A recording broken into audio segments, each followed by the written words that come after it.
विशेष चर्चा कोई है।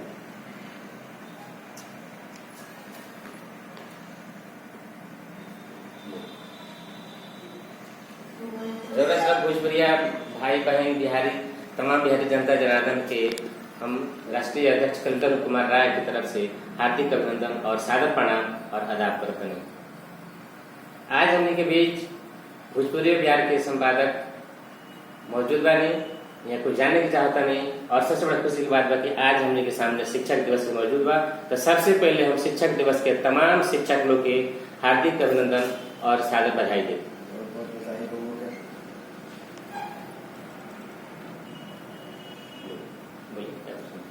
तो आज रउआ घोषणा पत्र जो जारी भइल बा रउआ लोग के, एकरा बारे में रउआ बताई क्या क्या घोषणा पत्र रउआ प्रसारित भइल बा, जारी करतनी, एकरा बारे में विस्तृत जानकारी दी। देखिए, घोषणा पत्र बिहार के सभी सम्मानित जनता जनार्दन और सभी विभाग में जौन भी त्रुटि बा, जनता के जौन परेशानी बा, जौन वर्षों से चलत आ रहा बा, चाहे वो कुशासन के सरकार लोग कहे या फिर जौन का नाम सुशासन के जुमलाबाजी का नाम दे के चलाया जाता सुशासन, लेकिन सुशासन देखे तो सुशासन बा कहाँ।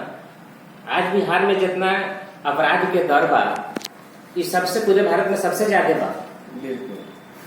रिपोर्टिंग के हिसाब से देखने से पता लगता है कि बिहार में 1 लाख व्यक्ति पर 4.5 व्यक्ति का मर्डर होता, 1 लाख औरतन पर 5.5 औरत के मर्डर होता, और एक का नाम सुशासन बाबू दिया जाता। तो अगर इस सुशासन के परिभाषा है तो फिर कुशासन के परिभाषा क्या है? आज जनता बिहार की घर से निकले में 100 बार सोचता, जौना के सुशासन के सरकार सुशासन और विकास के नाम दिले बनी, और सुशासन के तहत नाम विकास के दिया जाता, तो कहाँ विकास बा? क्यों घर से अगर साफ सुथरा कपड़ा पहन के निकलता तो वो लागत है कि उन्हें से कीचड़ लपेट के होता। रोड तो बा, लेकिन रोड पे खाली गड्ढा बा, समझ में नहीं क्या कि गड्ढा में रोड बा कि रोड में गड्ढा बा। घर से निकले के पहले आदमी 100 बार सोचता, ये जैसे गणित बना होता है कि हम केने से निकली, वो अपन रास्ता घर से तय कर लागता। विद्यालय के हुए हाल बा, विद्यालय में शिक्षा कहाँ बा? शिक्षा तो एगो व्यवसाय के साधन बन गई बा। 17,000 करोड़ सुशासन बाबू के सरकार शिक्षा पर खर्चा कर दिया, उसे मिलत का जनता के। अभी एक और जुमलाबाजी जनता के सामने आई है कि अगर लड़की स्नातक शिक्षा करती है तो शायद 50,000 रुपया वगैरह दिया जाता। तो ये लोग व्यवसाय करता नहीं, वगैरह शिक्षा देते नहीं। ये जब 50,000 रुपया वगैरह के लुभावत नहीं पढ़े खातिर, ये हर गार्जियन के मालूम बा कि पढ़ावा जाला बेटी के। हर गार्जियन जानते कि बेटी पढ़ाओ तो बेटी बचाओ, बेटी बची तबे कहीं से बहू आई। तो एक के व्यवसाय के अड्डा बना दिया गया बा। जौना विद्यालय में लड़का पढ़ता, देश के भविष्य पढ़ता, वो जब पंखा नहीं खे, बच्चे के बेंच नहीं खे, ये जुमलाबाजी की चीज नहीं खे। सरकार ये हवाई सर्वे कर छोड़ के जहाज से गणित छोड़ दे और जमीनी हकीकत से थोड़ा सा पैदल जाके देखो या फिर गाड़ी से जाकर के देखो कि जो देश के भविष्य जहाँ बैठा था, बिहार के भविष्य पढ़ता, वो कितना गर्मी से बेहाल हुआ। उस विद्यालय में पंखा नहीं थे, आज भी लड़का चट्टी में बैठ के पढ़ता रहे सन। ये बात कोनो जुमलाबाजी के नहीं थी, केहू भी ये बात के परिकलन कर ले, केहू भी जायजा ले ले बात के कि बिहार में जब शिक्षा का नाम दिया जाता, शिक्षा आई कहाँ से? जो शिक्षा और शिक्षा के एक अटूट संबंध बा, शिक्षक ही एक अच्छा भविष्य के निर्माण करला। उस शिक्षक के सुरक्षित नहीं थे, शिक्षक बराबर लाठी खाता, ओकर अधिकार नहीं थे मिलल। शिक्षक आज तक अस्थायी न भई। जब भी अपन मांग आवाज उठावे चाहता तो आवाज के लाठी से दबा दिया जाता, पानी के बछार मारा जाता और पिटवा दिया जाता। क्या शिक्षा हुई, क्या विकास हुई? आज भी कहीं भी हॉस्पिटल में जाकर के देखे रहे, हॉस्पिटल में क्या व्यवस्था बा? हॉस्पिटल सारा रेफरल केंद्र बनकर रह गई बड़ी सब। हॉस्पिटल में कहीं भी जाए तो रुई और सुई छोड़ के बाकी कुछ नहीं थी। बस जैसे पेशेंट आई, मरीज आई, रेफर टू हायर सेंटर। एक ही काम की बिजनेस चल रहा है, रेफर टू हायर सेंटर। शिक्षक भी और चिकित्सक भी कहा करूँ, चिकित्सक के जब कोनो साधन ना दे तो किसे इलाज करी? यानी रउआ कहने का मतलब बा कि आजकल अस्पताल की व्यवस्था बिल्कुल रद्दी बा। कौन भी सीरियस मरीज आवता ओकरा के तुरंत बिना देखल सुनल रेफर कर दिया जाता है, जैसे आई अस्पताल में। ये तो आई दिन के घटना है, जनता बखूबी जानती है, मैं कहे कौन बात बा। ये तो हर एक ग्राम भी बता दी, केहू गांव से भी केहू भी व्यक्ति बता दीजिए शिक्षा के कभी जरूरत पड़ा हॉस्पिटल में जाए तो ये बहुत बड़ा इशू चला था राष्ट्र में। लेकिन बिहार के गरिमा जौन पूरे भारत में बिहारी के जौन भैया के नाम से जानल जाओ, एगो समय रहे कि भैया के पूरे देश में इज्जत रहे। आज भैया की इज्जत नहीं है। आज भैया सुपाड़ा बन के रहते बड़ा, कभी आसाम से भगावल जाता, कभी दिल्ली से भगा होता, कभी महाराष्ट्र से भगा होता, कभी गुजरात से भगा होता। और बिहार में एक बहुत पहले से परंपरा चलेला अतिथि देवो भव। अगर ये चीज के बिहारी भुला जाए और लाठी के जवाब अगर बुरा से देवे लगे, तो ये जो गुजरात से लोग भगावल बिहारी के प्रताड़ित करके भगावल, रात के उठा के फेंक दिहल, अगर वो बाटला अगर बिहार के लोग लेवे लगे और सेम कंडीशन सेम सिचुएशन अगर बिहार के लोग वो प्रदेश के नागरिक के साथ अपनावे लगे, तब तो लाठी के जब घोड़ा से हो गए। लेकिन बिहार के लोग यहाँ अपनावेला। आज भी बिहार के लोग अतिथि देवो भव में विश्वास करेला। ना तो दिल्ली से ना कही कि 500 के टिकट करा के आवे ले जा 5 लाख इलाज करा के डालेगा। तो कहीं न कहीं बिहार के सम्मान गिरता। और यही बिहार के सम्मान बचावे खातिर, बिहारी के प्रवासी नाम के धाबा हटावे खातिर ये जनता प्रेरित कैले हमनी के कि भाई एक नया समाज के गठन कैल जाओ। कि हमनी के 30 वर्षों से देखत चलिए नहीं सन कि हमनी के दूसरा खातिर मेहनत करते नहीं सन। हमारे नौजवान के ऊर्जा दूसरा राज्य के हक में जाता। बिहार में सबसे ज्यादा संख्या नौजवान के बा, और बिहार के नौजवान काम करते हुए दिल्ली खातिर, बम्बे खातिर, गुजरात खातिर, और बिहार में पकड़बंदी रह जाता। जी आपन भविष्य, जी आपन समुचित ऊर्जा जौन राज्य के देता, वो ऊर्जा के वो राज्य कदर नहीं करता, तो यूज करता। अब ये ना हुई, अभी परंपरा बंद हुई।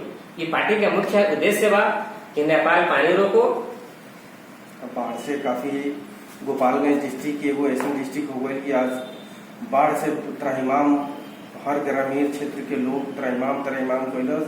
और जितना भी राजनेता गए उनकरा से सामना डट के कैलस। एक बारे में रुआ का कहे के चाहते हैं, जो क्षेत्रीय पार्टी विधायक लोग जी के रहे ओकरा से एकदम खुल के सामना कैलस।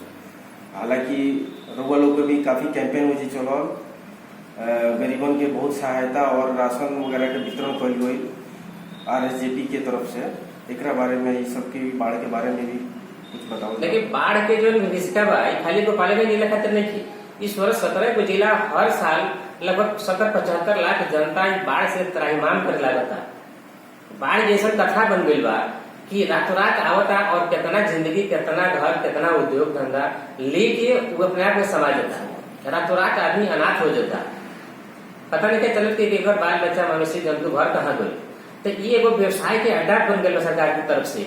अगर सरकार व्यवस्था करे, भरपूर पर व्यवस्था करे, भरपूर सोचे, तो ये बाढ़ कब न आए। और 17-18 को जिला जब 70-75 लाख आबादी बाढ़ से हर साल पीड़ित हो जाता, ओकर मुआवजा के दी, ओकर नुकसान होता 1 करोड़ रुपया। और सुशासन की तरफ से मिला था 6,000 रुपया, वो भी हर एक जनता के नहीं मिला। वो एक रुपया चिन्ह को खासे आदमी के मिल के रह जाता। तो रोड चैनल के माध्यम से हम मौजूदा सरकार और नेपाल सरकार के सख्त निर्देश दे कि आगे अगली बार से बाढ़ बिहार में न आवे के चाहिए। बाढ़ काट के नेपाल अपन विकास करता, जंगल काट के अपन विकास करता और विनाश बिहार के करता। अगर ओकरा अपन विकास करे के पानी छोड़े के बाद तो अपना खर्चा से नदी के मरम्मत करावे और ना तो अपन पानी की व्यवस्था करो। ये ना हुई। देखिए इस सब परेशानी के देख करके पार्टी अपन घोषणा पत्र जारी कैलस, जेमें हरेक जनता के सुख दुख के सम्मिलित कल गई बा। अगर ये पार्टी के सरकार बनता, सत्ता में आवता, जनता ये बात के समझता और समझ के पार्टी के सपोर्ट करी और अगर वोट करी, तो सबसे पहले जब सरकार बनी पार्टी के तो डीजल पेट्रोल सस्ता कर दे। डीजल पेट्रोल के दर पड़ोसी राज्यों के समतुल कर दिया जाए। जब डीजल पेट्रोल के दाम कम हुई तो कोनो भी चीज में सस्ती आई, भाड़ा कम हुई, उद्योग में सस्ता आई, खेती सस्ता हुई, ट्रांसपोर्ट सस्ता हुई। एक बाद सबसे बड़ा हर एक व्यक्ति का मुद्दा बाटे बिजली। बिजली विभाग में जब भूख को लाइट करला हरा पीला, वो लगभग वो बिल भी जनता से ही डिपार्टमेंट लेला।